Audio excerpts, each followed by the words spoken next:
안녕하세요. 잘하는 공부, 잘 나가는 공부방 잘공입니다. 오늘의 주제는 코칭 수업할 때 선생님들이 흔히 할 수 있는 실수에 대해서 한번 이야기 나눠보려고 합니다. 코칭 수업을 하다 보면 1:1 마칭식 수업을 하다 보니까 아이들 한 명씩 그 개념에 대한 설명을 할 때도 있고, 아이들이 틀린 문제에 대해서 오답을 1:1로 설명을 해줄 때가 있습니다. 이렇게 설명을 해주다 보면 설명이 길어질 때도 있고 아이들이 줄을 이렇게 설 때가 있거든요. 그래서 아이들을 기다리게 하는 경우가 많습니다.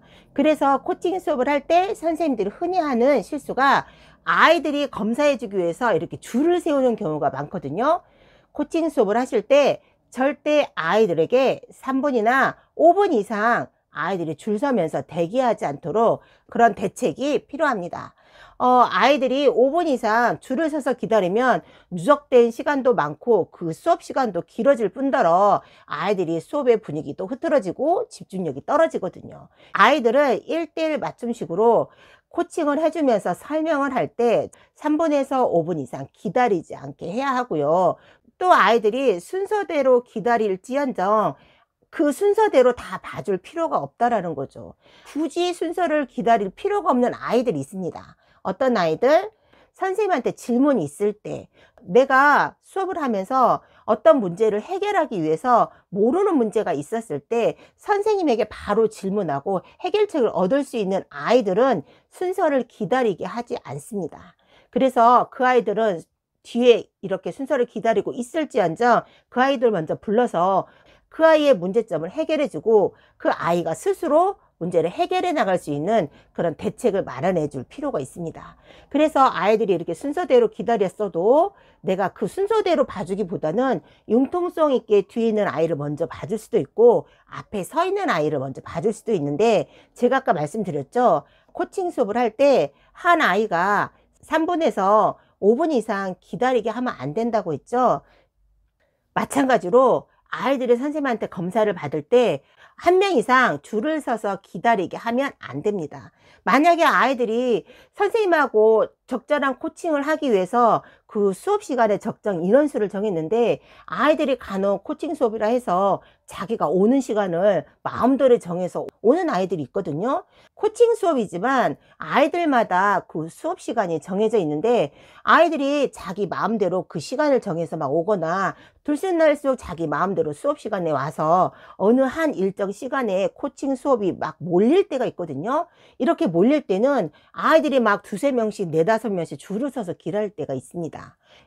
적정 시간에 아이들이 몰릴 시간일지라도 아이들이 2명 이상 3명 이상은 절대 줄을 서서 기다리게 하면 안 되고요.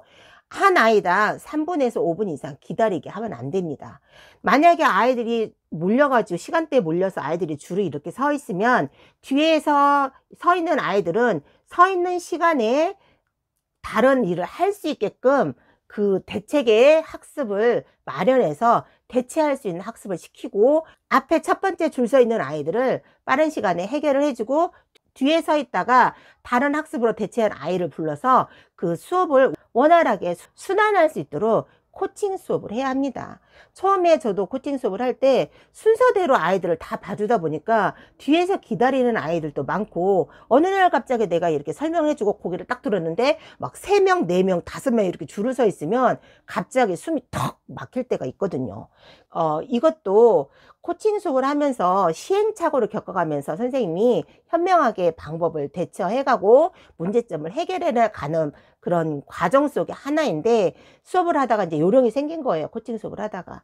그래서 이제 제가 수업을 하고 있을 때 다른 아이들 코칭을 봐주고 검사를 해주고 있을 때 이 검사해주는 아이도 3분에서 5분 이상을 검사해주거나 코칭을 해주면 안 됩니다.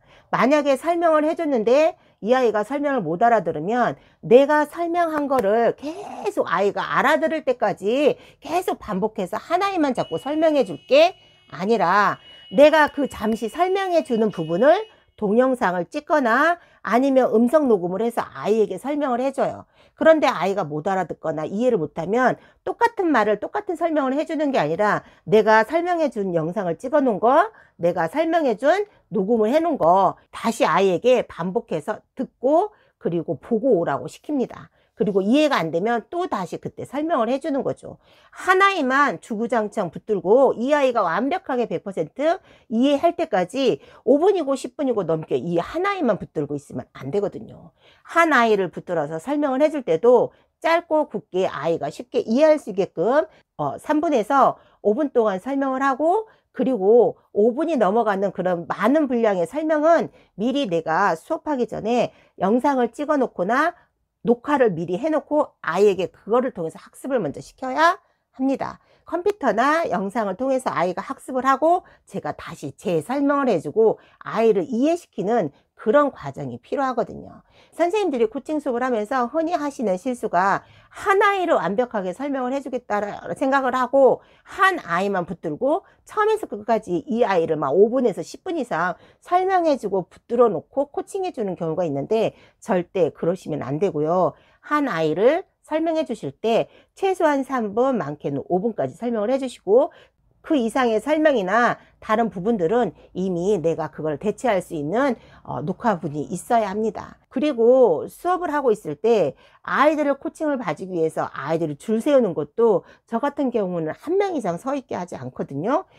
그럼 나머지 줄 서 있는 아이들은 칠판에 대기 순서의 이름을 적게 하고 다른 학습을 대체해서 먼저 시키고, 이 한 명의 줄을 서 있는 아이들을 먼저 봐주고 이 칠판에 이름 적혀 있는 아이들을 호명해서 아이들의 문제를 해결해 주는 방향으로 하고 있습니다.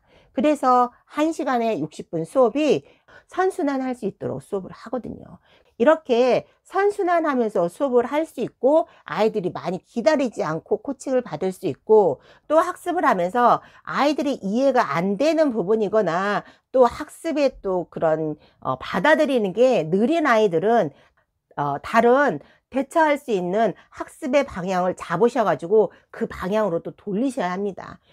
기다리는 동안 아이들이 선생님의 코칭이나 검사를 받기 위해서 기다리는 동안, 또는 선생님에게 어떤 숙제 검사를 하기 위해서 줄을 서 있는 동안 아이들이 이렇게 대체할 수 있는 학습을 미리미리 준비하시는 그런 시스템이 많이 필요합니다. 그래서 선생님이 많은 일을 하고 선생님이 많이 말하는 것보다 아이들이 많이 말하고 아이들이 반복을 많이 할 수 있고 아이들이 예습할 수 있고 기다리면서 뭔가 대처할 수 있는 학습의 준비를 미리 선생님들이 준비해 놓으셔야 되고요. 수업을 하면서 자동화로 수업이 잘 원활하게 하실 수 있게 그런 시스템을 하실 필요가 있고요. 그리고 제가 수업을 하시기 전에 한번 시뮬레이션 한번 해보세요. 이렇게 매뉴얼을 짜시고 시스템을 만드셔서 한번 수업하시기 전에 시뮬레이션을 통해서 한번 내가 그 흐름을 파악을 해보면 수업 시간에 줄 서서 기다리는 아이들이 없고 수업 시간에 시간을 낭비하면서 5분 이상, 10분 이상 그 허송 시간을 허비하는 시간이 없게끔 아이들을 만들어 주거든요.